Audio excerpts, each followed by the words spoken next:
Good morning! For today's ganap nga ay nag-aya si Habi na mag-dinner naman daw kami. Sweet yarn! At dito nga pala ako inaya ni Habi na mag-dinner date sa The Restaurant. Located siya sa The Address Fountain Views Hotel. At 30 minutes drive away lang siya sa bahay namin. Ang syala nga dito kasi may pa-valet parking pa sila. Bago pa nga lang kami pumunta ay nag-search na ako online ng mga reviews at mga pictures sa The Restaurant.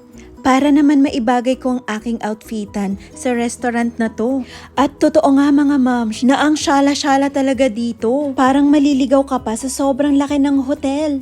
Nasa 12th floor pala ng hotel na to ang The Restaurant. Kaya ayan, nag-elevator na kami papuntang 12th floor. Medyo sumakit nga yung tenga ko dyan at nabingi nung paakyat kami ng 12th floor kasi sa sobrang bilis ng elevator. Nung pagkalabas nga namin ng elevator ay nakita agad namin yung The Restaurant. At nung pumasok nga kami ay hinanapan kami ng reservation. After nga nilang makonfirm ang reservation namin, ay dinala na kami kung saan yung table na pinareserve namin. At sobrang nagulat at na-amaze nga ako dahil ang perfect ng view ng table na pinareserve namin. At overlooking nga dito ang Burj Khalifa, one of the tallest buildings in the world.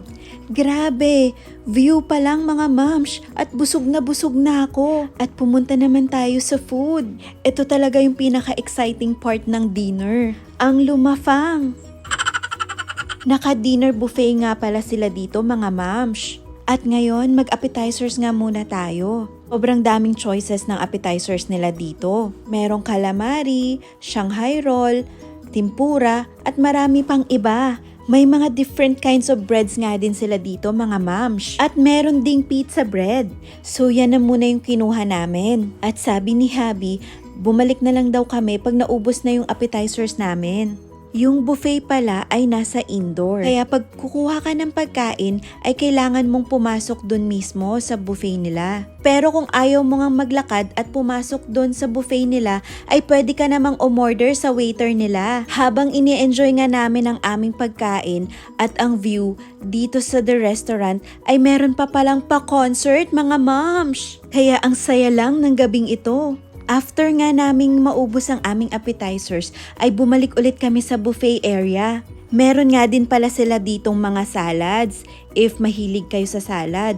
At meron din silang iba't ibang klase ng cheese. Ang pinaka nagustuhan namin dito ni Habi ay ang sushi. Sobrang nakakatuwa kasi sobrang daming choices ng sushi. Hindi nyo na itatanong mga moms, pero sobrang hilig namin talaga ni Habi sa sushi. Meron din pala sila ditong mga seafoods like scallops, lobsters, and shrimps. At maliban dyan, meron din sila ditong grilled salmon and grilled beef. Para yan sa main course. Pero ngayon, i-enjoyin muna namin ang nakuha naming sushi. At habang kinakain nga namin dyan ng sushi, ay nakakaramdam na rin kami ng busog. Kaya sabi nga ni Habi, dahan-dahanin nga lang daw namin ang pagkain at i-enjoy para hindi kami mabundat agad. Para matikman namin lahat ng nasa buffet. At after nga naming maubos ang sushi, ay kumuha na rin kami ng main course. Pero hindi ko na na-videoan. At after nga ng main course, eto na, dito na tayo sa mga sweets. Kakatuwa lang at sobrang daming choices. Na-just ko nga kay Habi na tikman namin ng lahat ng sweets. Ang ginawa ni Habi, kumuha siya ng tig-iisa ng bawat klase ng sweets. At meron pa nga dyang pa-ice cream kaso hindi ko na kinaya kasi malamig din sa labas. After nga naming mag-dessert ay nag-ikot-ikot muna ako dito. Gusto ko ring namnamin yung place kasi sobrang Instagrammable talaga siya. After ko nga dyang mag-ikot-ikot ay nagpa-picture-picture na rin kami ni Habi. Sobrang babait nga din pala ng mga waiter nila dyan.